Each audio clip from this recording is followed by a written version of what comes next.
ये विधानसभा की सीट है फूलपरास की सीट। इस सीट पर फिलहाल जदयू का कब्जा है, लेकिन ये सीट क्यों अहम है, क्यों खास है, इस सीट का इतिहास क्या कहता है, रंजन जी बताएंगे। देखिए, ये सीट ऐतिहासिक है और इसलिए फूलपरास की सीट को मैं ऐतिहासिक कहता हूं क्योंकि यहां से एक बाई इलेक्शन में स्वर्गीय कर्पूरी ठाकुर मतलब भारत रत्न कर्पूरी ठाकुर ने बाई इलेक्शन में एक क्रूशियल जीत जो है वो हासिल की थी। साल 1977 का था, जनता पार्टी की सरकार बनी थी, कर्पूरी ठाकुर मुख्यमंत्री थे और वो नहीं चाहते थे कि विधान परिषद के जरिए जो है वो सदन में जाएं और मुख्यमंत्री का पद वो संभाले रहें। उनकी इच्छा थी कि वो विधानसभा का चुनाव लड़कर जो है वो मुख्यमंत्री बने रहें। तो ऐसी परिस्थिति में तब जो फूलपरास के विधायक थे देवेंद्र यादव जो हैं, उन्होंने, जबकि उनकी वो पहली जीत थी, पहला टर्म था एज ए विधायक, लेकिन जो है देवेंद्र प्रसाद यादव ने इस्तीफा दिया, कर्पूरी ठाकुर के लिए अपनी जगह खाली की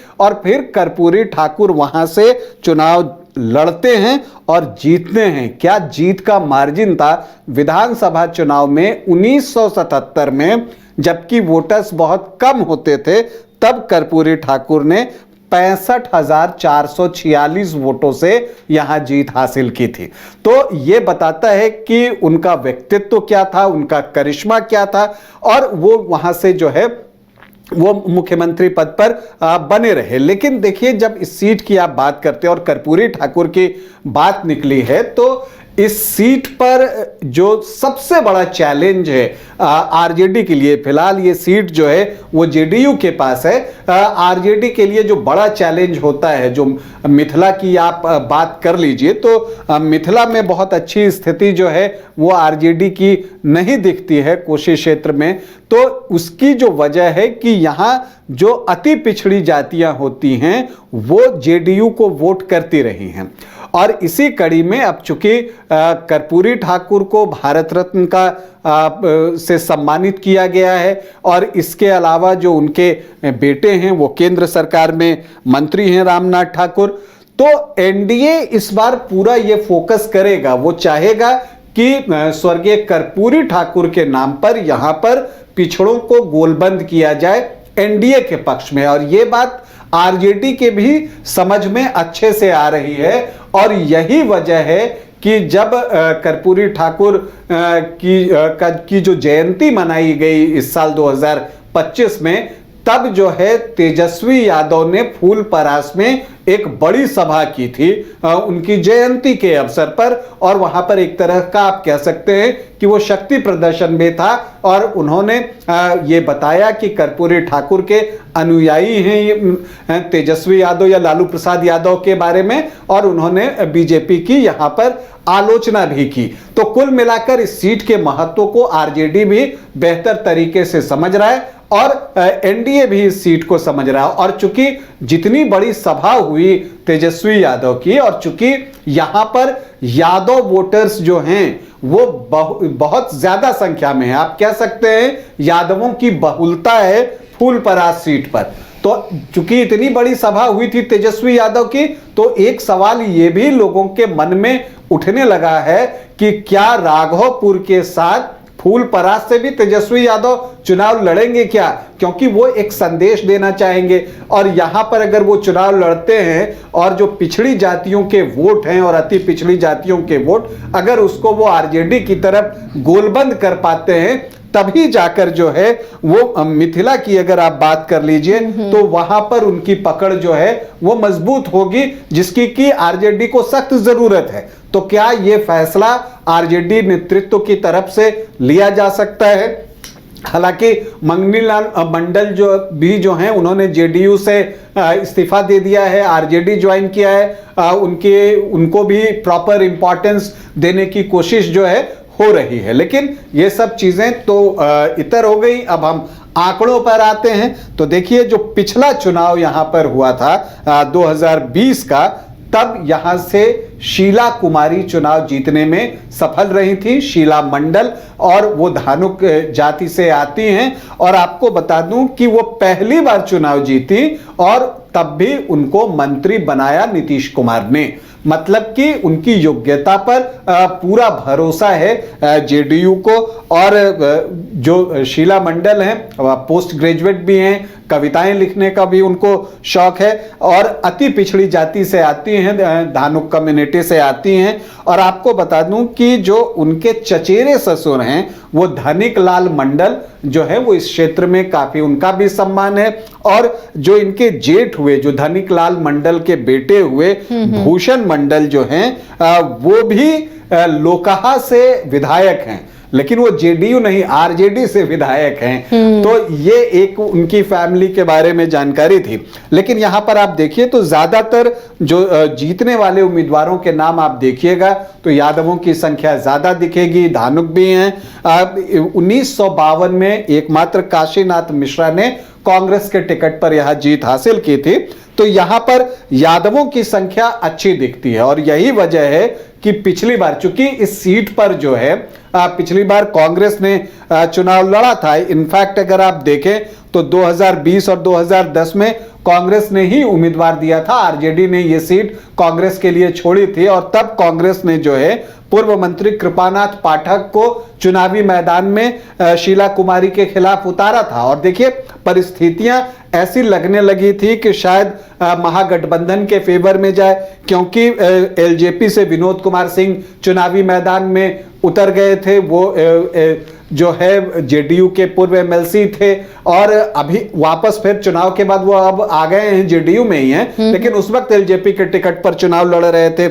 इसके अलावा जो 2010 और 2015 में जेडीयू के टिकट पर चुनाव जीती थी गुलजार देवी, वो भी बागी बनकर यहां पर चुनाव लड़ रही थी। तो परिस्थितियां जेडीयू के बहुत अनुकूल नहीं था, लेकिन बावजूद इसके शीला मंडल ने जो है यहां एक जीत दर्ज की, लगभग 11,000 वोटों की, 10,966 वोटों की। अभी तक तो फिलहाल बहुत एकजुटता नजर आ रही है एनडीए में, तो राहें आसान और दिख रही हैं।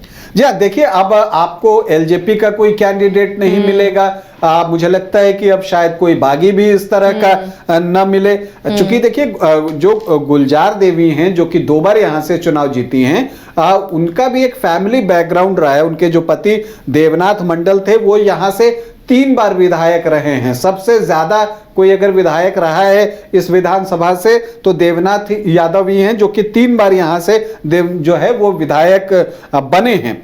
अब यहां पर पिछली बार जो उद्देश्य था कृपानाथ पाठक को चुनावी मैदान में उतारने का, क्योंकि अगर आप देखिए तो यहां एमवाई के साथ और यहां ब्राह्मण वोटर्स, इन तीनों की बहुलता है। अब एमवाई के साथ अगर ब्राह्मण वोटर जुड़ जाते हैं तो वो 42-44% के आसपास आंकड़ा पहुंच जाता है। लेकिन कृपानाथ पाठक को जो वोट मिले वो 35.2% ही मिले। इसका मतलब वोट पूरी तरह से ट्रांसफर नहीं हुआ। अब ब्राह्मण वोट ट्रांसफर नहीं हुए या यादव वोट ट्रांसफर नहीं हुए, क्योंकि यादवों के साथ एक बात यह भी होती है कि अगर आरजेडी ने अपना कैंडिडेट नहीं दिया है और गठबंधन में कोई और सहयोगी लड़ रहा होता है, तब फिर वो पूरी तरह से वोट ट्रांसफर नहीं हो पाता है। और ये चीजें यहां दिखती हैं, और इसीलिए इस बार जो इस क्षेत्र में आरजेडी के लोग हैं वो चाहते हैं कि जो फूलपरास में चुनाव हो तो उसमें जो है आरजेडी ही अपना कैंडिडेट चुनावी मैदान में उतारे। और जैसा मैंने आपको कहा कि तेजस्वी यादव की बड़ी सभा यहां पर हो चुकी है कर्पूरी जयंती के अवसर पर, तो वैसी परिस्थिति में अब देखना यह दिलचस्प होगा कि क्या तेजस्वी यादव खुद यहां से चुनावी मैदान में उतरने की सोचते हैं या किसी एक तगड़े कैंडिडेट को यहां चुनावी मैदान में देते हैं। यह देखना जो है दिलचस्प होगा। अगर आप यहां आंकड़ों पर जाएं तो 18 चुनाव अब तक हुए हैं, जिसमें कांग्रेस ने 5 बार इस सीट पर जीत हासिल की है, जेडीयू को 4 बार सफलता मिली है, एसएसपी को 3 बार इस सीट को जीतने में सफलता हाथ लगी है, जनता पार्टी भी 3 बार जीती है, समाजवादी पार्टी 2 बार इस सीट को जीतने में कामयाब हुई है। देवेंद्र नाथ मंडल जब जीते थे 2005 फरवरी और अक्टूबर में, तो वो समाजवादी पार्टी के टिकट पर ही चुनाव जीते थे, और जनता दल को भी 1 बार इस सीट को जीतने में सफलता मिली है। तो ये यहाँ के आंकड़े हैं। यहाँ पर जेडीयू फिलवक्त जो है वो मजबूत दिखता है, और चूंकि शीला मंडल जो है वो काफी एक्टिव भी हैं, उनका जनसंपर्क भी एक चलता रहता है, और मंत्री भी हैं सरकार में, तो वो अपने क्षेत्र के लिए जो है काफी एक्टिव दिखती हैं। अब उसका तोड़ आरजेडी ढूंढ पाता है या नहीं, बल्कि यूं कह लें कि महागठबंधन फिलहाल किस तरह महागठबंधन को क्या यहाँ पर मेहनत और मशक्कत करनी पड़ेगी, कौन से उस फैक्टर को तलाशना पड़ेगा जिससे जीत मिल सके? देखिए, मुझे लगता है कि जो सबसे बड़ा फैक्टर है कि जब आप कहते हैं कि मुस्लिम, यादव और आपको ब्राह्मण की आप बात करते हैं, जैसा मैंने आपको बताया कि 42-44% के आसपास ये तीनों मिलाकर हो जाते हैं, तो ऐसी परिस्थिति में अगर आरजेडी का कैंडिडेट होता है और अगर वो तगड़ा कैंडिडेट होता है, अगर मान लीजिए तेजस्वी यादव नहीं भी लड़े इस क्षेत्र से चुनाव, तो अगर वो ब्राह्मण जाति से आरजेडी का कैंडिडेट दे दें तो उसका एक फायदा जो है वो मिल सकता है। हालांकि यहां पर धानुक भी 10-12% के आसपास है, लेकिन वो शीला मंडल के साथ इंटैक्ट रहेंगे। वैश्य की संख्या भी यहां पर जो है वो अच्छी है, 7-8% के आसपास। जो एससी हैं वो 12.79%, दलित वोटर्स की संख्या, और मुस्लिम जो हैं वो 13.3% हैं, और यादव अगर आप देखिए तो लगभग 18 से 20% के आसपास यादव वोटर्स हैं। तो आरजेडी की जो रणनीति होनी चाहिए, या तो आप खुद इस सीट पर लड़िए, वही उसके लिए बेस्ट जो है होगा महागठबंधन के लिए, और अगर आप कांग्रेस से ही उम्मीदवार उतारते हैं, हालांकि पिछली बार भी उन्होंने तगड़ा उम्मीदवार दिया था, लेकिन बावजूद इसके अगर यहां पर नीतीश कुमार के तिलिस्म को तोड़ना है, क्योंकि उससे पहले भी आप देखिए कि 2010, 2015, 2020 जो है वो रेगुलर जनता दल यूनाइटेड यहां से चुनाव जीतते चले जा रहा है। मतलब कि यहां पर नीतीश कुमार का जो एक समीकरण है, और जब हम कोशी की बात करते हैं जहां यादव वोटर्स पूरा कंसोलिडेट नहीं है आरजेडी के पीछे, और जो आप अति पिछड़ी जाति की बात करती हैं वो पूरी तरह से इंटैक्ट है नीतीश कुमार के साथ, तो इसका एडवांटेज मिलता है। इसलिए आरजेडी को एक तगड़ा कैंडिडेट, और इसके अलावा एमवाई समीकरण का वो कैसे बेहतर तरीके से फायदा उठा सके, ये उसको देखना होगा। और किसी अन्य जाति जिसका कि डोमिनेंस है वोटिंग में, उनसे जो है एक उम्मीदवार अगर खड़ा करे, तभी आरजेडी का काम बन सकता है या महागठबंधन का काम बन सकता है। नहीं तो एक बार फिर, चूंकि लोकसभा चुनाव में भी यहां से 23,466 वोटों की लीड मिली है जनता दल यूनाइटेड को, रामप्रीत मंडल को, और वो 46.5% के आसपास वोट लाने में कामयाब हुए थे। तो एक मजबूत गढ़ है जनता दल यूनाइटेड का। नीतीश कुमार का जो एक समीकरण बनाया हुआ है मिथिला और कोशी में, वो यहां पर काम करता हुआ दिखता है। ऐसे में आरजेडी के सामने बड़ा चैलेंज है फूलपरास में। चलिए, तो आरजेडी के सामने ये बड़ा चैलेंज फूलपरास में नजर आ रहा है, क्योंकि ये जो सीट है ये फिलहाल तो जदयू के कब्जे में है, और कैसे इस सीट पर आरजेडी कब्जा करे या फिर इंडिया ब्लॉक कब्जा करे, उस पर अब मंथन भी चल रहा होगा।